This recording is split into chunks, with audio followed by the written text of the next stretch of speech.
Student, good morning. Myself Rishi Kumar Mishra. आज चूँकि LLB प्रथम सेमेस्टर के जो भी छात्र हैं उनके लिए थर्ड यूनिट में आज स्टार्ट कर रहा हूँ। थर्ड यूनिट में ये दिया हुआ है कि जो वाइकारियस लायबिलिटी होती है वो लायबिलिटी का मीनिंग्स क्या है, उसकी स्कोप क्या है और वास्तव में वो उसका जस्टिफिकेशन का ग्राउंड क्या है। यानी कि एक प्रतिनिधित्व दायित्व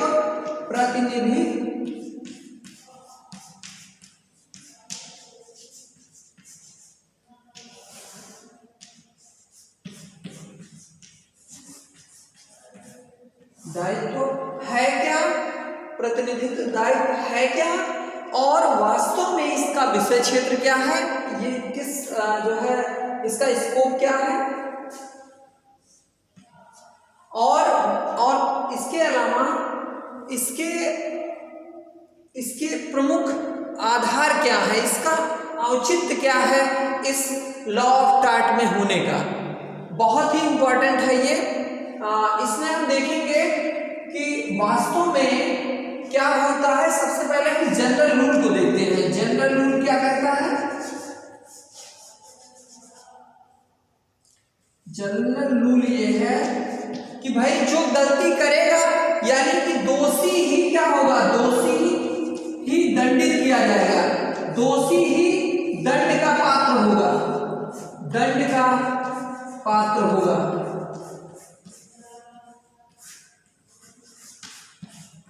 जनरल रूल यही कहता है कि जो व्यक्ति जिसने जो है अपराध किया है यानी कि criminal must be compensate, must be sentenced, यानी कि कोई भी अपराधी है वो उसे अवश्य दंड मिलेगा, भाई वो अवश्य दंड मिलेगा। लेकिन ऐसे लोग जो कि अपराधी नहीं है, यानी कि जनरल रूल में एक स्पेसिफिक रूल है, ये जो विकारियस लायबिलिटी है ये इसका क्या है, अपवाद है। यानी कि जनरल रूल का अपवाद क्या है, विकारियस लायबिलिटी है। ये अपवाद है, एक एक्सेप्शन है और इस एक्सेप्शन को हमारे लॉ ऑफ टार्ट में बहुत ज्यादा मान्यता दी गई है। एक्सेप्शन होने के नाते ये बहुत महत्वपूर्ण स्थान रखता है। एक्सेप्शन किस तरह से है, क्योंकि जहां एक वर्ड लिखा है दोषी, दोषी कब होगा, जो व्यक्ति वास्तव में अपराध कर रहा है वही दोषी होता है और वही दंड का भागी भी होता है। लेकिन यहाँ क्या है, अपराध करता तो होगा ही दोषी, अपराध करता या अपकृत्य करता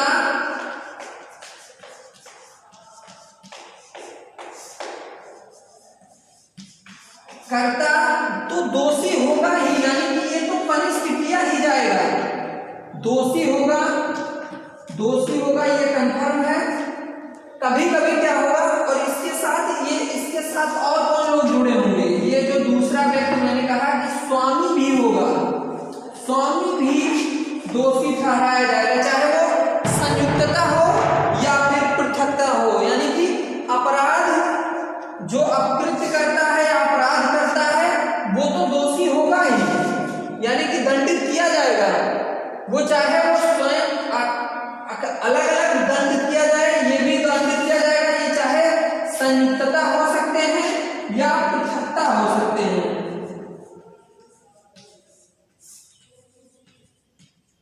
या फिर पृथकता हो जाए, अलग अलग उनको दंडित किया जाए।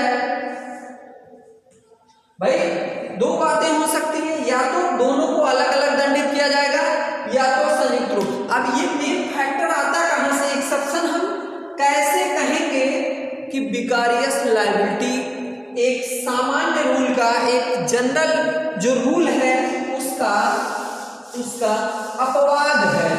कैसे कहते हैं, क्यों कहते हैं, इसको हम देखते हैं। ये जो विकारियस लायबिलिटी है यानी कि प्रतिनिधित्व दायित्व है, ये हमेशा जो व्यक्ति कृत्य करता है यानी कि अपकृत्यकर्ता जो होगा अपकृत्यकर्ता से क्या होगा, ये इसके अतिरिक्त भी एक ऐसा व्यक्ति होगा जो अपकृत्य के कार्य में संलग्न नहीं है, यानी कि कोई और भी व्यक्ति होगा, चाहे वह स्वामी हो सकता है, चाहे वह कोई अन्य व्यक्ति हो सकता है, प्रधान हो सकता है, या कोई अन्य व्यक्ति, या कोई फर्म हो सकती है, या कोई भागीदार हो सकता है, पार्टनर जिसे कहते हैं, भागीदार हो सकता है।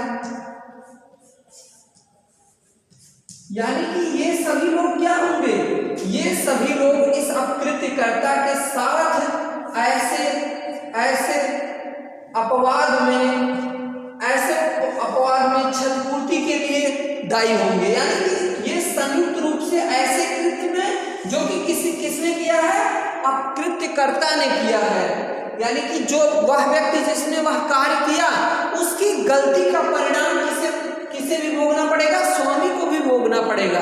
यानी कि कहने का मतलब ये है कि जब प्रतिनिहित दायित्व एक ऐसा दायित्व है जब किसी ऐसे व्यक्ति के द्वारा जो कि अपकृत्य करता है, जो कि किसी कार्य के दौरान कोई गलती कर रहा है, ऐसे कार्यों के प्रति जिसके लिए वह कार्य करता है वह व्यक्ति, यानी कि उसका स्वामी वह व्यक्ति भी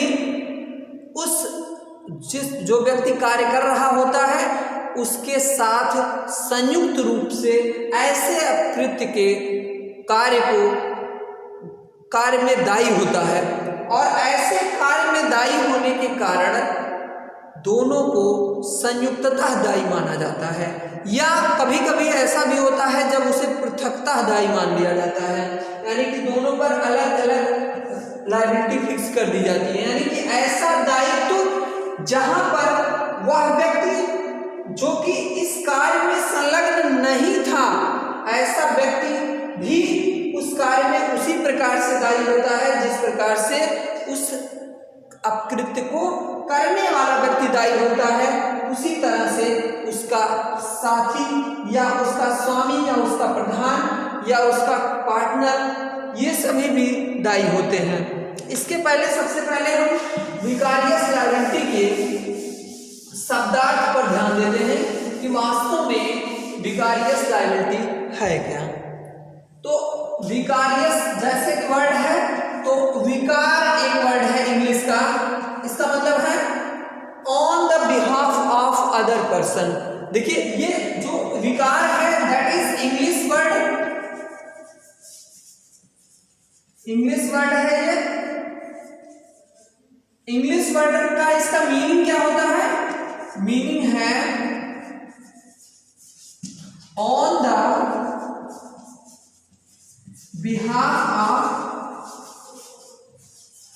of other person. On the behalf of other person का ये मतलब हुआ कि किसी अन्य व्यक्ति के बदले में क्या करना है, ये जो लायबिलिटी है ये लायबिलिटी किसी अन्य व्यक्ति के बदले में ली जाती है, सीधी सी बात है। यानी कि इस तरह से हम कह सकते हैं कि ऑन द बिहाफ ऑफ का मतलब ऑफ अदर पर्सन, किसी अन्य व्यक्ति के बदले में जो जिम्मेदारी दी जाती है दैट इज विकारियस लायबिलिटी। यानी कि जब एक व्यक्ति के ऊपर किसी अन्य व्यक्ति के कार्य के बदले में कोई दायित्व दिया जाता है, वह दायित्व ही प्रतिनिधिक दायित्व कहलाता है। इसके अंतर्गत हम यानी कि अब इस बात को आप समझ गए होंगे कि ये सामान्य नियम जो होता है कि वह व्यक्ति जो काम करता है, जो गलती करता है, वही अपनी गलती के लिए दायी होता है, उस ऐसे सामान्य नियम का अपवाद प्रस्तुत करता है ये विकारियस लायबिलिटी। ये क्या करता है, ये आरोप दे रहा है, यानी कि कहने का मतलब है ये किसी व्यक्ति पर ये सिद्ध करता है कि इस कार्य में केवल वही संलग्न नहीं था अपितु कोई और व्यक्ति भी संलग्न है, इसलिए मात्र वह व्यक्ति जिसने ऐसे क्षतिपूर्ति वाले कार्य किए हैं या ऐसे अपकृत्य कृत्य वाले कार्य किए हैं, तो ऐसे कार्य में कोई और व्यक्ति भी संलग्न है और वह भी उसी प्रकार से दायी है जिस प्रकार से वह अपकृत्यकर्ता दायी है, यह व्यक्ति भी दायी होगा। यही है इसका मूल फैक्ट।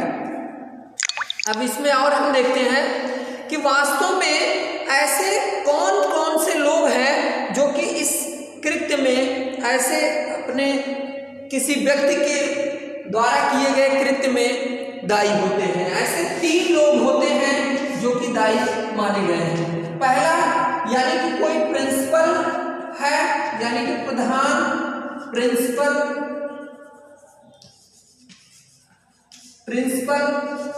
एंड एजेंट की बात है, एंड एजेंट है, यानी कि कोई अभिकर्ता और उसका प्रधान के मध्य जो कार्य होता है, दोनों एक दूसरे के प्रति लायबल होते हैं। यहाँ चाहे वो संयुक्तता हो सकते हैं, चाहे वो मतलब सेपरेटली हो सकते हैं, दोनों चीजें होंगी। दूसरा है जो पार्टनर्स होते हैं, पार्टनर्स भी क्या होते हैं, ये आपस में किसी फर्म कंपनी के पार्टनर्स होते हैं, तो वह भी एक दूसरे के कृत्यों के प्रति दायी होते हैं। यानी कि एक पार्टनर ने अगर गलती कर दी है तो उसके भागीदार ऐसे कार्य के द्वारा हुई क्षति के लिए समस्त पार्टनर जिम्मेदार होते हैं और क्षतिपूर्ति चुकाते हैं। अगला, स्वामी और सेवक की बात, सर्वेंट एंड मास्टर की बात कही गई है, ठीक है। यानी कि सर्वेंट और मास्टर की बात कही गई है कि जहां पर किसी मालिक और सेवक की बात आती है तो वहां भी ये रूल फॉलो होता है। यानी कि ये सर्वेंट के कृत्यों के लिए मालिक जिम्मेदार, पार्टनर के कृत्यों के लिए पार्टनर जिम्मेदार, एजेंट के कृत्यों के लिए प्रिंसिपल जिम्मेदार। ये रूल जो है 3, इसमें जो है मूल 3 पर ही आधारित है। 3 ऐसे ये जो इसके मूल रूप से कहते हैं कि अंग समझ लीजिए इसे, ये तीनों पर महत्वपूर्ण ढंग से प्रभावी होते हैं। यानी कि जो ये प्रातिनिधिक सिद्धांत है, प्रातिनिधिक दायित्व का सिद्धांत इन्हीं तीनों पर केंद्रित है। इसमें एक चीज और देखेंगे कि जो है ये दायित्व कितने तरह का होगा, ये जो प्रतिनिधित्व दायित्व दिया गया है वो कितने तरह का होगा। दायित्व किसी मालिक पर, किसी प्रधान पर, किसी कंपनी पर, किसी जो है पार्टनर पर कितने ढंग से लगाया za सकेगा, 2 ढंग से लगाया जा सकेगा। मैंने बताया आपको संयुक्ततः, ठीक है, संयुक्त रूप से। दूसरा है संयुक्ततः, दूसरा है पृथकतः, यानी कि अलग अलग दोनों को रिस्पॉन्सिबिलिटी दे दी जाती है या फिर एक साथ दे दी जाती है। ये आपने देखा होगा कहीं कहीं जब ड्राइवर कोई घटना घटित कर देता है, मान लीजिए मैं गाड़ी का मालिक हूँ और मतलब मेरा ड्राइवर है जो कि मेरी गाड़ी लेकर कहीं जा रहा है, अगर मान लीजिए कहीं वो दुर्घटना कारित कर देता है तो उसमें 2 लायबिलिटी बनती है। आपने देखा होगा 279 आईपीसी का सेक्शन लगता है 279, तो उसमें वो उसको लापरवाही पूर्ण ढंग से चलाने के लिए उसे गिरफ्तारी देनी होती है, गिरफ्तार हो जाता है और मेरी जिम्मेदारी क्या हो जाती है कि उस गाड़ी को भी क्या कर लेते हैं, वो सीज कर देते हैं, जो भी कुछ करना है कर देते हैं और उस गाड़ी का चालान भी कर देते हैं। यानी कि एक तरफ तो उसकी स्पेशल रिस्पॉन्सिबिलिटी बनती है कि 1 साल के लिए उसका लाइसेंस निरस्त कर देते हैं, यानी कि उसे अलग से दोषी ठहराया गया। और दूसरा दायित्व तो उसका ये दे देते हैं हमारे साथ कि अब जो है ये गाड़ी जो है इतना रुपया फाइन भी दे दी, ठीक है। तो यानी कि मेरे साथ एक लायबिलिटी बनी और एक लायबिलिटी उसकी, यानी कि दोनों को साथ साथ कर दिया गया। और कभी और पृथकता, मैंने बताया ना कि उसका अलग से लाइसेंस निरस्त कर दिया गया, ये अब उसको पृथक दंड दिया गया। और कभी कभी ऐसा भी होता है कि जब मान लीजिए किसी दुर्घटना में किसी व्यक्ति की डेथ हो जाती है तो वहाँ जो है वहाँ मालिक को कंपनसेट किया जाता है, यानी कि मालिक को क्षतिपूर्ति देनी पड़ती है और जो ड्राइवर होता है उसे जेल भेज यानी कि अगर मान लीजिए इसके साथ 304 ए भी लगा है तो क्या होगा, तो पनिशमेंट मिलेगा 279 के साथ। आईपीसी के 279 के साथ अगर 279 के साथ 304 ए भी लगा है यानी मर गया है कोई व्यक्ति, तो ऐसी दशाओं में क्या होता है, तो यानी कि उसे सजा भी दी जाती है और मालिक को कंपनसेशन के लिए जो है लायबल ठहराया जाता है। ठीक है, यानी कि यहाँ पृथक पृथक दोनों को दंड दे दिया जाता है। तो इसके अलावा एक चीज और है, यहाँ कुछ परिभाषाएं भी दी गई हैं, इस पर थोड़ी सी चर्चा कर लेते हैं।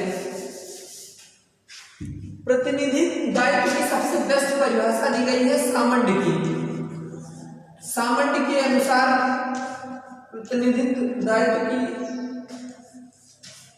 की परिभाषा जो दी गई है, सामंड ने कहा कि जो कोई व्यक्ति होता है कि अगर कोई व्यक्ति कार्य करता है तो सीधी सी बात है कि उसके कार्यों के लिए, अगर मान लीजिए किसी व्यक्ति के द्वारा कोई कार्य किया गया है और मैंने नियोजित किया था उसे, नियोजन के अनुक्रम में रहते हुए उसने कोई कार्य किया, यानी कि मेरे सेवक ने जो है मेरे कार्य के नियोजन के अनुक्रम में रहते हुए कोई कार्य किया, तो उसके प्रति जिम्मेदारी किसकी हुई, मेरी हुई। अगर मान लीजिए उसने कोई लापरवाही करी या कोई अकृत्य कार्य कर दिया तो ऐसी दशा में जिम्मेदारी मेरी होती है।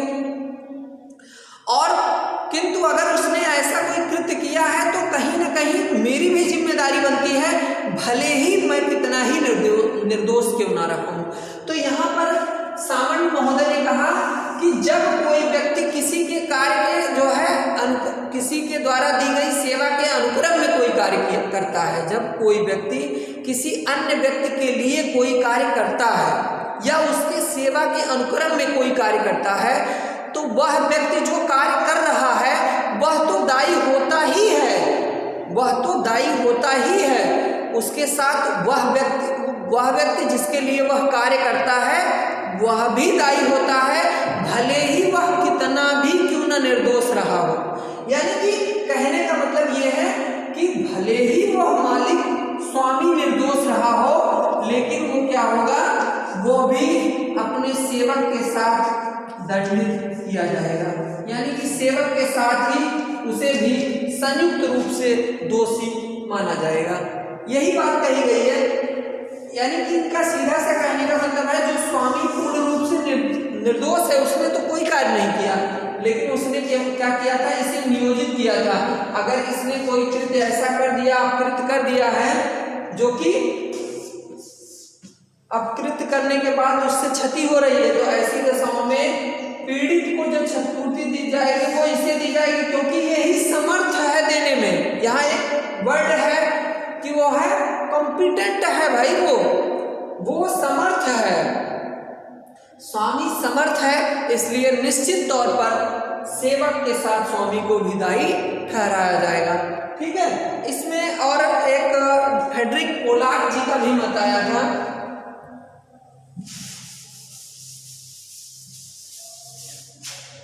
फ्रेडरिक पोलाक का मत है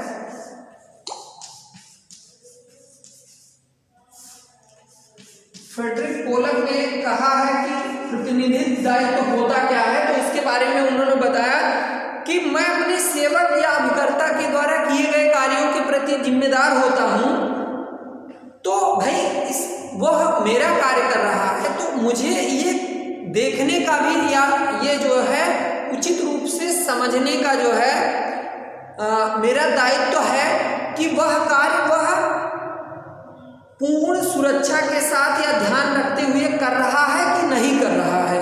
ये किसका दायित्व है, ये हमेशा मालिक का दायित्व है। यानी कि फ्रेडरिक पोलक जी कहते हैं कि मैंने अगर किसी सेवक को अपने सेवा के अनुक्रम में लगाया हुआ है तो ये मेरा स्वयं का पूर्ण दायित्व है कि वह किस ढंग से कार्य कर रहा है, इस बात की उचित देखरेख मेरे द्वारा की जाए और ध्यान दिया जाए, ध्यान रखा जाए कि वह कार्य उसने उचित ढंग से किया या नहीं किया, या कर रहा है या नहीं कर रहा है, कहीं वह उपेक्षा तो नहीं कार्य कर रहा है। तो अगर ऐसी दशाओं में अगर उसके द्वारा कोई कृत्य किया जाता है और ऐसी दशा में कोई किसी व्यक्ति को अपहानि होती है तो उसका जिम्मेदार कौन होगा, निश्चित रूप से वह मालिक ही होगा। तो इन्होंने कहा कि जो है स्वामी अगर किसी सेवक को नियोजित करता है या किसी अभिकर्ता को नियोजित करता है तो उसके समस्त कृत्यों के लिए वह स्वयं दायी होता है। तो उसका एक यह भी दायित्व है कि वह अपने सेवक के कृत्यों का को ध्यान से देखरेख करे, कृत्यों का ध्यानपूर्वक देखरेख करे और ध्यान रखे। तो उन्होंने यही कहा। अब इसके हम थोड़ा सा प्रतिनिधित्व दायित्व के आधार या औचित्य के बारे में हम देखते हैं। इसका आपने मीनिंग्स देखी,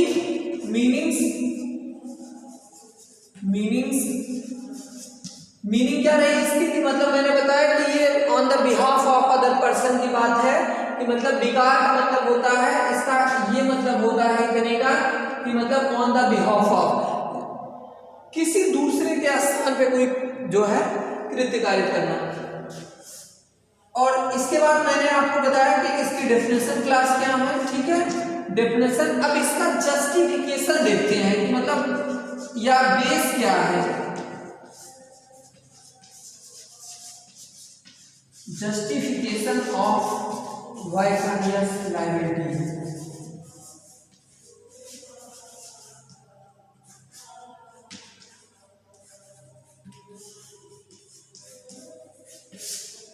यानी कि इसके जस्टिफिकेशन को देखते हैं, इसका आधार औचित्य क्या रहा है, इसका आधार या औचित्य क्या रहा है, इस पे हम चर्चा करते हैं। इसके आधार पे जब हम देखते हैं कि यानी कि प्रतिनिधित्व दायित्व का आधार होता है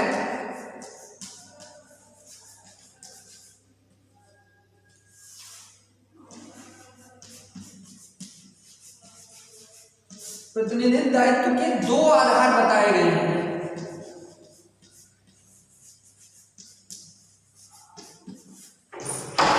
दो आधार, एक प्राचीन, दो तरह की विचारधाराएं इसमें आएंगी। एक का है प्राचीन विचारधारा, प्राचीन विचारधारा या प्राचीन दृष्टिकोण है, प्राचीन विचार है। दूसरा है वर्तमान विचार। वर्तमान में इसकी क्या इसके प्रति क्या विचार रहे हैं लोगों को, प्राचीन दृष्टिकोण में हम देखेंगे, वर्तमान दृष्टिकोण में देखेंगे और प्राचीन दृष्टिकोण में देखेंगे। इसमें दो प्रमुख जो है सिद्धांत दिए गए हैं। रेस्पोंडेंट सुपीरियर दिया गया है,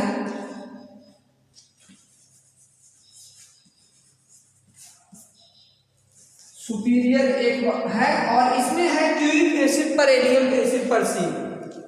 तो ये जो दोनों दिए गए हैं मैं कल आपको बताऊंगा, इसके बारे में विस्तृत चर्चाएं हम कल करेंगे। आज के बारे में, आज विकारियस लायबिलिटी में हमने मीनिंग्स देखे, इसका अर्थ देखा, ये कब दायी होते हैं, इसका बेस क्या है, इसके बारे में हम कल देखेंगे, ठीक है। आज के लिए बस इतना ही, आज के लिए थैंक यू।